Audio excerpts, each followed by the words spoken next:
Tal? Muy buenas tardes, tengan todas ustedes, compañeras.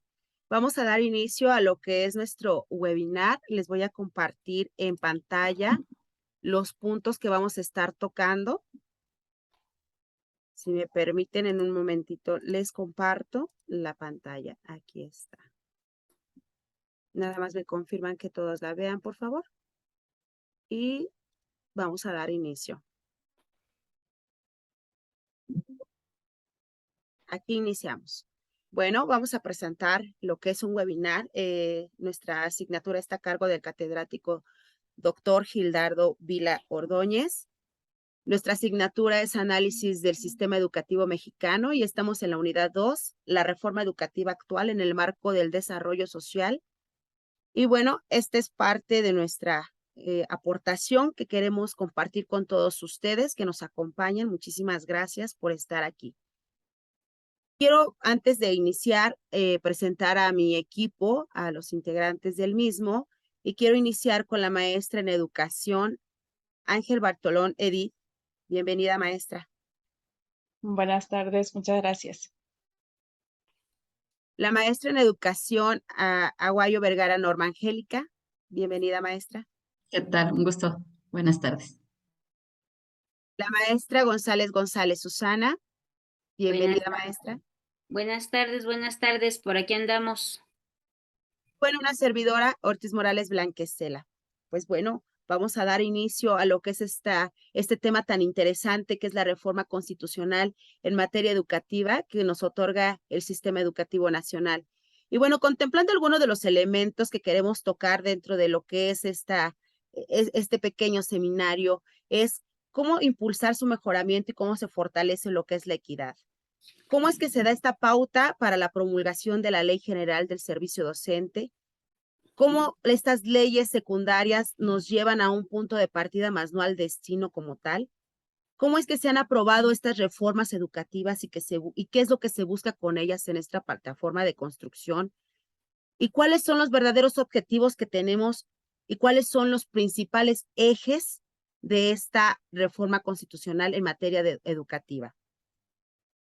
Si bien consideramos lo que es la reforma educativa de 2013, donde se generaron cambios dentro del artículo 3º constitucional, también vimos que se reconoce el derecho de una educación de calidad con equidad.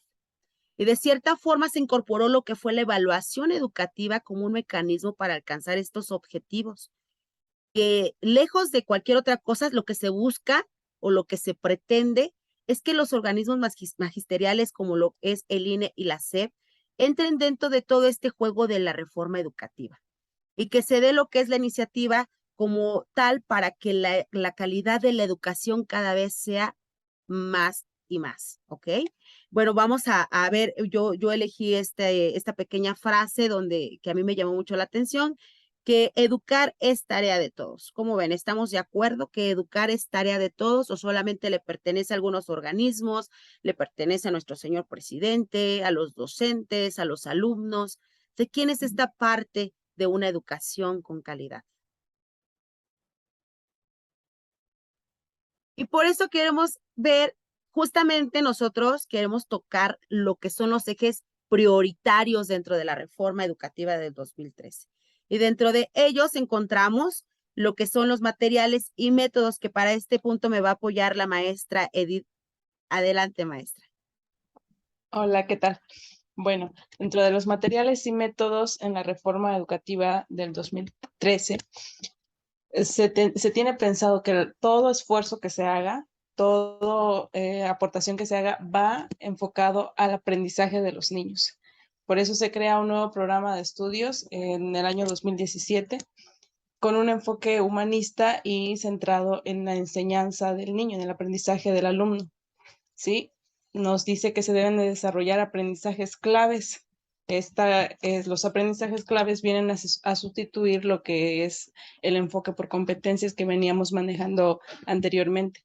Un aprendizaje clave son un conjunto de conocimientos, actitudes, valores que el alumno debe aprender en la escuela para desarrollarse en la sociedad en la que ahora se encuentra. Debe tener un desarrollo integral para ser un ciudadano pues muy informado, educado en esta sociedad actual.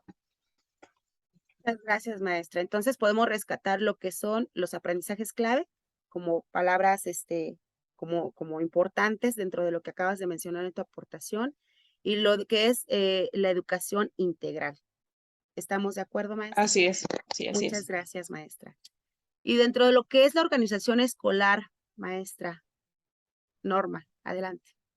Sí, bueno, en este sentido creo que una de las propuestas más grandes que da esta reforma tiene que ver con lo que es la escuela al centro. En ella, bueno, implementó algunas estrategias donde la intención era que la educación se fuera extendiendo, que hubiera mayor condiciones pues de avance. Entonces, por ejemplo, hablamos de la cuidado de la infraestructura de los edificios. Se implementa también en este momento la escuela de tiempo completo. Y otra de las condiciones fueron las escuelas, lo que de manera general se le llamaba escuelas dignas. Entonces, creo que en cuestión de la organización escolar, el proceso de gestión que se tuvo que generar a partir de estas propuestas, pues fueron una parte importante de esta reforma. Muchísimas gracias por su aportación. Y sobre la infraestructura educativa, ¿qué podríamos decir, maestra Susana? Pues que este fue considerado como un asunto fundamental para poder fortalecer los edificios de las escuelas que se encontraban más desprotegidas. De alguna manera, esta se tradujo en programas muy concretos. De los más conocidos en ese entonces fue el de las escuelas al 100, por ejemplo, que fue lanzado el 4 de diciembre de 2015 con una inversión inicial de 50,000 millones de pesos y con una meta de poder concluir al finalizar el sexenio con 30,000 planteles y 2,011 municipios del país beneficiados, lo que se traduce en 5,2 millones de estudiantes. Pues lamentablemente fue una de las metas que no fue alcanzada, pero sí se visualiza, aparte de los métodos de la propuesta curricular, de la capacitación docente, la mejora de los espacios físicos y lamentablemente quien mayor lo requería, las comunidades indígenas. Gracias, maestra Susana. Y sobre el punto de idoneidad de docentes y directivos, ¿qué podríamos mencionar? Sí, este punto fue una palabra muy clave, la idoneidad de los docentes. Se trataba de ofrecer una educación de calidad a los alumnos y obviamente se iba a impartir por un maestro idóneo que ofreciera esa educación que se necesitaba. Entonces, el maestro tenía que entrar al servicio profesional mediante la creación del servicio profesional docente, un organismo que regulaba la entrada de los maestros a la carrera y su estancia.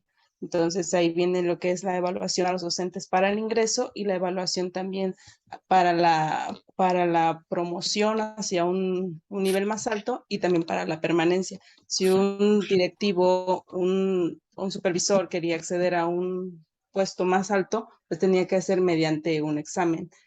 Tenía que ser idóneo para el cargo que él quería representar.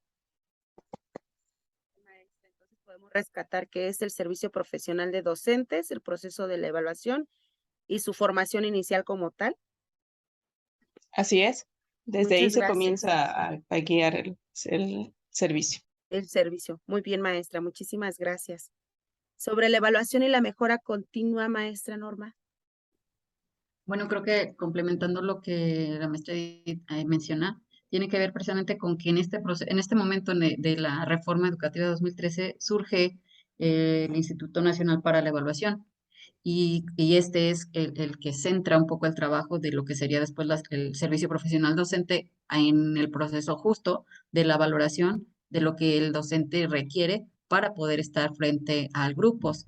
Entonces, en este proceso, el término idoneidad también tiene que ver con la estructura misma de lo que este instituto plantea y que va a implementar el servicio profesional docente como parte de lo que se requiere, insisto, como parte de lo que un docente debería conocer y saber para poder hacer este trabajo que hace de manera constante. Entonces, el de que sirvamos o seamos intérpretes tal vez de lo que los organismos internacionales sugieren, a veces puede no ser como del todo positivo porque pues no contamos con la misma infraestructura que muchos países tienen. Sin embargo, bueno, el hecho de rendir cuentas a estos institutos o pertenecer, perdón, a sus alcances, pues bueno, nos tiene cierto límite y cierta condición de atención a ellos. Entonces, el poder implementar desde una evaluación este proceso, pues bueno, o de este instituto, pues como que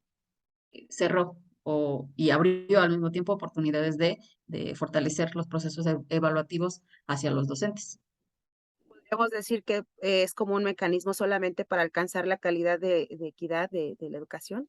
Estaríamos hablando de Efectivamente, eso, es ¿sí? un poco más formal, es solo la precisión de. Muchas gracias. Gracias. Sobre la inclusión y equidad, maestra Susana. Son considerados como ejes transversales de la reforma educativa, considerando que ya se habían superado o ya se habían trabajado, ya se tenía un camino recorrido en este asunto de inclusión y equidad. Aquí se plantea un concepto mucho más profundo y mucho más complejo, que implica pensar en cómo se van a eliminar esas barreras que están impidiendo que las niñas, los niños puedan aprender en mejores espacios, no solamente en cuanto a la infraestructura, sino al ambiente educativo como tal. Se habla, por ejemplo, de una gratuidad de la educación básica, se incrementa la educación media superior. Eso tiene que ver con equidad, con justicia, con inclusión, y también se dan muchos programas compensatorios como lo de las escuelas dignas para fortalecer todavía más los asuntos de infraestructura. Eh, Hace ya mucho ruido el asunto de las sociedades del conocimiento y también hay programas de alfabetización digital, porque también eso se constituye en una barrera cuando estamos en niveles de analfabetismo. Entonces, inclusión y equidad, cómo se construye un ambiente para que todos podamos aprender, quitando todas las barreras, tanto culturales, físicas, infraestructura, de ideología. Muchísimas gracias, maestra. Muy interesante su aportación. Efectivamente, inclusión y equidad abarcan todos los contextos que acaba de mencionar. Muchísimas gracias, maestra Susana. Y sobre lo que es la gobernanza del sistema educativo nacional, ¿qué podríamos aplicar en ello? Bien, esto de la gobernanza del sistema educativo nacional, pues tiene mucho que ver que durante mucho tiempo en varios estados del país, los sindicatos tuvieron a la educación en sus manos.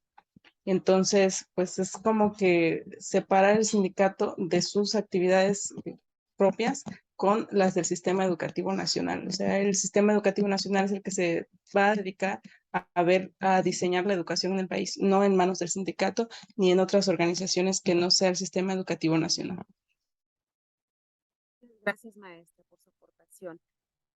Retomemos que los objetivos declarados dentro de las reformas, principalmente estábamos hablando de que, bueno, les comentaba al principio, ¿no? Todas las reformas han buscado aumentar lo que es la calidad de la educación, no solamente en la básica, también se han considerado lo que es al nivel medio superior, donde estos resultados nos lleve a lo que son las evaluaciones para tener a las personas idóneas frente a cada uno de los grupos que pudieran tener cualquier nivel académico, ¿no? Aumentar esto que nos ayudaría justamente a aumentar lo que es la matrícula, pero aumentar no solamente la matrícula por aumentar, sino también mejorar esta calidad de los sistemas de educación que nos pueda llevar pues a lo que es la superior, porque estamos hablando de niveles básicos de nivel medio superior, pero que todo este recorrido que se hace desde el nivel básico al superior es que sea de calidad, ¿no? Que nos lleguen los jóvenes ya a la universidad ya con toda esta educación y toda esta calidad de lo que es como tal del sistema. Y de manera específica, pues bueno, sabemos que dentro de los objetivos que se declaran dentro de la reforma es precisamente que se responda a una exigencia social, que nos permita pues fortalecer la educación pública, que siga o que continúe siendo gratuita y laica, ¿no? Es algo que se ha mantenido de hace muchísimos años atrás y que se mantiene al momento. Que esta equidad en el acceso de la educación, reitero, nos habla muchísimo de lo que es la calidad, ¿no? Fortalecer las capacidades de la gestión dentro de cada institución, dentro de cada escuela, y que pues bueno, que a su vez establezca lo que es un servicio profesional como docentes, con reglas que se respeten, pues ahora sí que los derechos laborales de cada uno de los que estamos frente a grupo, ¿no? Como docentes, y que los mismos directivos promuevan pues nuevas oportunidades para lo que son su equipo docente y, ¿por qué no?, para ellos mismos como, ¿cómo se llama?, como directivos. En comparación entre ambas reformas, entre los dos ejes, podemos destacar que ambos buscan lo que es un aprendizaje para ambos, para todo lo que es niños, jóvenes, pero todos buscando, en una, se decía en el 2013 que calidad, y ahora buscamos en el 2019, excelencia, ¿no? Es la calidad misma, pero ya excelencia. Lo que es la parte de equidad y inclusión sigue buscándose, pero ahora integramos lo que son la ay, no pude pronunciarlo, interculturalidad, perdón, y que esto sea también de excelencia, una disculpa. Y bueno, la parte de que sigamos con esta parte de la evaluación docente, que no es solamente lo que nos ayudaría a una educación de calidad. Es parte, sí forma parte del mecanismo, pero no es lo único que se tiene que trabajar, ¿no? Hay otros tantos puntos que se tienen que trabajar para mejorar la educación. Y entre ellos no solamente es el preparar al docente como tal. Hay muchísimos puntitos que deberíamos de tomar.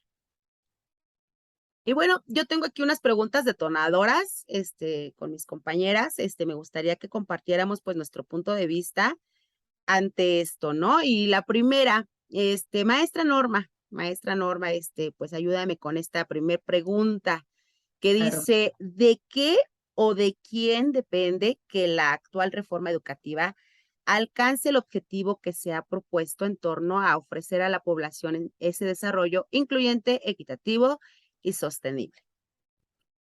Claro, creo que de las cosas que más se requieren es de la participación, en este sentido de todos y cada uno de los elementos y de los artistas y artífices que corresponden a estos procesos, desde dónde se establecen y desde cómo se van a llevar a cabo. Entonces, ¿de qué depende? Creo que de la participación, insisto, de la buena disposición que se tenga para llevarlas a cabo y de quién, pues solo de los que están, no solo de los que estamos involucrados en el proceso o en el trabajo educativo, sino de pues todos las aristas que tiene una sociedad, porque finalmente para allá va la educación va hacia la sociedad y es parte de la sociedad, entonces requiere tener una estructura sólida, una estructura y un esquema bien hecho, bien definido, que permita precisamente lograr estos elementos que se solicitan, ¿no? Que sea un proceso incluyente, que le permita un proceso de equidad de manera general, sobre todo, y es que sea o que se encuentre en un proceso sostenible, que haya la oportunidad de que sea duradero, que se mantenga, pues porque finalmente son inversiones muy fuertes las que se deben de aplicar para llevar a cabo estos procesos. Entonces creo que de ahí tendría que ser un poco esta parte del qué, del quién, y incluso el cómo, ¿no? Serían los recursos y toda esta parte que sostiene, insisto, estos elementos. Entonces creo que sería mi aportación. Gracias, maestra Norma. Bueno, otra de las preguntas que tenemos aquí es, ¿cuál es la importancia de considerar los aprendizajes clave como uno de los elementos esenciales del modelo educativo? ¿Quién me apoya? Pues esto tiene que ver con el enfoque centrado en el aprendizaje, que es un enfoque muy integral, ya gestado, generado desde 2013. Tiene que ver con considerar todo lo que hay en el entorno, toda la riqueza que hay en el entorno. Tiene que ver con superar estas barreras de aprendizaje para hablar de equidad, de justicia, de democracia, y tiene que ver con trabajar desde un asunto horizontal. Entonces, un aprendizaje clave es poder identificar qué es lo que se necesita y cómo se necesita para que de veras esté impactando en la estructura de desarrollo personal de los que participan, pero considerando todas las aristas, con un conocimiento muy amplio del contexto. Muy bien, maestra.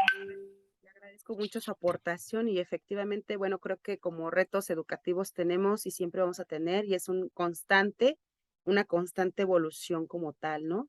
Y la última que dice, ¿cuáles podríamos considerar como continuidades y rupturas entre las reformas educativas del 2013 y la de 2019? Y aquí sí me gustaría hacer como que todas aportamos un poquito. ¿Cuál creen ustedes que se esté dando como continuidad? Maestra Edith, ¿alguna continuidad que veas tú de la 2013 a la 2019? Sí, yo creo que continúa y de hecho siempre había estado la evaluación docente para el ingreso al servicio profesional. Entonces sí continúa, tiene algunas adecuaciones, pero yo creo que es importante, como se mencionaba, la evaluación es importante para la mejora continua del aprendizaje de los niños y también de uno mismo, de la preparación docente. Claro, Gracias, maestra. otra. Ok. Perdón, maestra, perdón. Bueno, también creo que hay continuidad en cuanto a la inclusión. Ambas reformas la mencionan, la del 2013 y la actual. Entonces, yo creo que es un tema que todavía seguimos trabajando, que falta mucho por abarcar, pero seguimos todavía en ese tema. Gracias, maestra Edith. ¿Y alguna ruptura, maestra Susana? ¿Qué nos puedes Sí, mencionar? ¿Alguna ruptura de la 2013 a la 2019?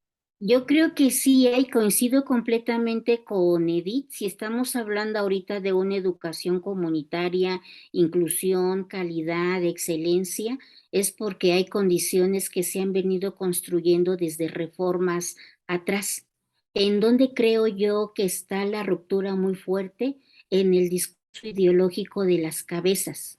Ellos son los que insisten en decir que ahora sí todo es distinto, no así los equipos curriculares. Afortunadamente, los equipos curriculares con un conocimiento académico que por supuesto debe de haber por ahí lagunas y las hay, pero creo yo que desde el punto de vista curricular sí ha habido una consecución, una idea de construcción.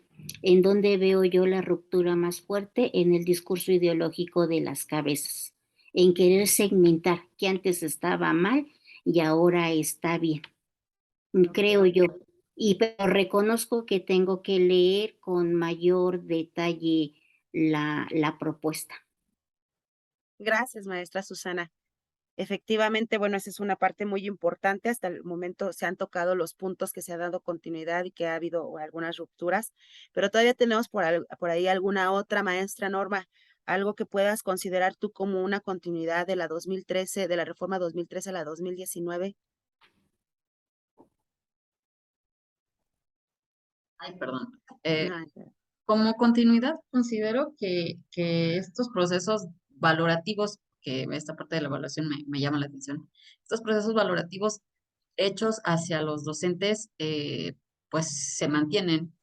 Esquemas diferentes, muy variados a cómo se propusieron al principio para hoy, siguen siendo parte de esta condición en la que el docente siempre se va a ver inmerso, siempre se va a ver involucrado en procesos que cuestionen o que consideren eh, convenientes para la formación del docente en sí, la formación continua. Entonces creo que es una de las ideas o de las propuestas con las que sí me siento como, no sé si identificada sea el término, pero me hace sentido que es preciso, el docente precisa estar evaluado, mantenerse en constante capacitación, en constante valoración, porque es de la manera en la que va a hacer mejor su trabajo dentro de los espacios áulicos, del nivel que sea, hablando de cualquiera de los niveles en donde hay un docente, precisa esta parte. Entonces, me parece que este proceso de valoración sigue siendo interesante, sigue siendo necesario incluso.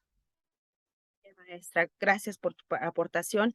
Y efectivamente, bueno, tenemos que dentro de lo que es la reforma educativa del 2013, pues han buscado siempre lo que es el máximo logro del aprendizaje en los niños, en las niñas, en los jóvenes, y pues no, toda esta parte es una suma de esfuerzos que se tendría que dar dentro de lo que es el ámbito educativo.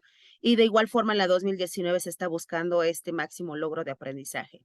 Dentro de lo que fue en la 2013, una escuela al centro de un sistema educativo nacional, y en la 2019 buscan este impulso a las escuelas como centros de aprendizaje. Y también tenemos lo que es la idoneidad y el mérito a lo que es la profesión docente como tal, ¿no? Revalorización del magisterio también. Y bueno, esta parte de lo que es la reforma educativa del 2013 al 2019, vemos que sí hay puntos que se toman como que se han dado continuidad y que, bueno, algunas de las cuestiones pues han dado la ruptura al creer, ¿no?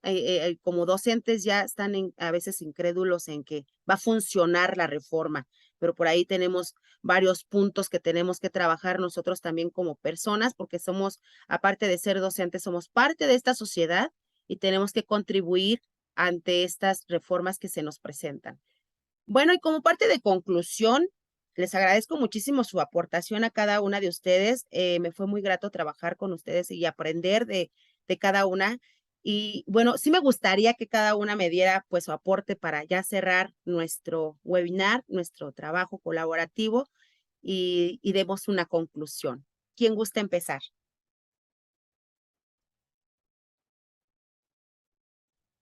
Adelante, maestra Susana, ya que tienes abierto el micrófono, te escuchamos con tu conclusión. Sí, pues yo creo que en particular en esta reforma, lo que más impactó en los equipos docentes y no de la mejor manera fue el proceso de evaluación, la manera en que este fue planteado y que fue una de las banderas para decir que se iba a quitar hasta la última coma del sistema de esa mal llamada reforma educativa. Lamentablemente ahora los procesos de evaluación docente, yo estoy a cargo, participo, acompaño a un grupo grupos de docentes de formación inicial y parece ser que año con año el asunto se va recrudeciendo. Parece ser que año con año se va poniendo más en tela de juicio la capacidad que los jóvenes egresados de cualquier institución, no solamente de una escuela normal, la capacidad que ellos tienen para incorporarse al servicio público docente. Me parece interesante, pero creo que sí hay por ahí varios huecos. Ok. Sí, efectivamente, maestra, lo que acabas de mencionar, ¿por qué tendremos actualmente aún la resistencia a esa evaluación docente cuando lo único que se busca y se pretende es una mejora continua como personas y como profesionistas? Muchas gracias, maestra. Maestra Norma, Sí, claro, adelante. gracias. Creo que puedo aportar como conclusión que en cuestión educativa, tal vez en todos los aspectos, pero en la que a mí me atañe, que es la educación, creo que todavía hay muchas cosas que hacer. Hay muchas propuestas que se podrían llevar a cabo. Considero que sí, efectivamente, el proceso de construcción de un modelo educativo, pues no es sencillo, pero sí creo que hay la posibilidad de que se logre, hay la posibilidad de mejorar, de transformar lo que existe de manera que pues funcione para todos. Entonces, como conclusión, pues puedo creer o puedo aportar que estos movimientos, estos ajustes que se hacen a través de las reformas que son momentáneas o periódicas, le permiten a la sociedad actual ir encontrando qué le hace falta, cómo resolverlo, de qué manera tenerlo, y bueno, a lo mejor no son las mejores formas ni las mejores estrategias, pero de alguna manera se va logrando y se van movilizando cosas. Y creo que yo me quedo con esa parte como formadora de docentes. Mi intención es precisamente esa, ¿no? Encaminar a los muchachos a que se siga movilizando todo esto, que se sigan haciendo los ajustes pertinentes para que sea beneficio también para ellos. Nada más. Muchas gracias, maestra Norma. Maestra Edith, Sí, mi conclusión es de que, pues sí, como lo comentaron las compañeras, la reforma tenía una visión muy importante y una buena intención. Desgraciadamente fue mal interpretada, y también mal planteada, que quizás llevó o permitió el rechazo de muchos maestros, que no se llevara como se tenía pensado. Entonces yo como docente, pues veo que sí está, que los docentes sí le echamos todas las ganas para que nuestros alumnos aprendan lo mejor posible, pero también hay que entender que a veces que también tenemos a veces algunas dificultades, ¿no? Por ejemplo, como lo decíamos, algunas escuelas carecen de infraestructura para mejorar el aprendizaje. Entonces, creo que es trabajo de todos. Lograr la educación de excelencia es trabajo de todos, de tanto de padres, maestros, alumnos y sobre todo también de las autoridades. Gracias, maestra Edith. Efectivamente, yo también quiero concluir este trabajo que hicimos con la frase que les mencionaba, ¿no? El educar es parte de todos y efectivamente yo pienso que lo que nos ha faltado ha sido un acompañamiento por parte de las personas que han implementado estas reformas y que de una forma o de otra cada docente la ha interpretado de la manera cuál es su perspectiva, la cual no es así. Por ahí hay varios temas que están mal enfocados y que se ha dado como una mal versión de lo que son las reformas. Bien lo mencionó la maestra Susana, hay que adentrarnos un poco más, porque si bien yo revisando, investigando, me doy cuenta que hay tanta información, pero hay que saberla desmenuzar, hay que saberla aterrizar y por ahí escuché el comentario, que no solamente se quede en papel, que es como han quedado varias partes de las reformas en simple papel.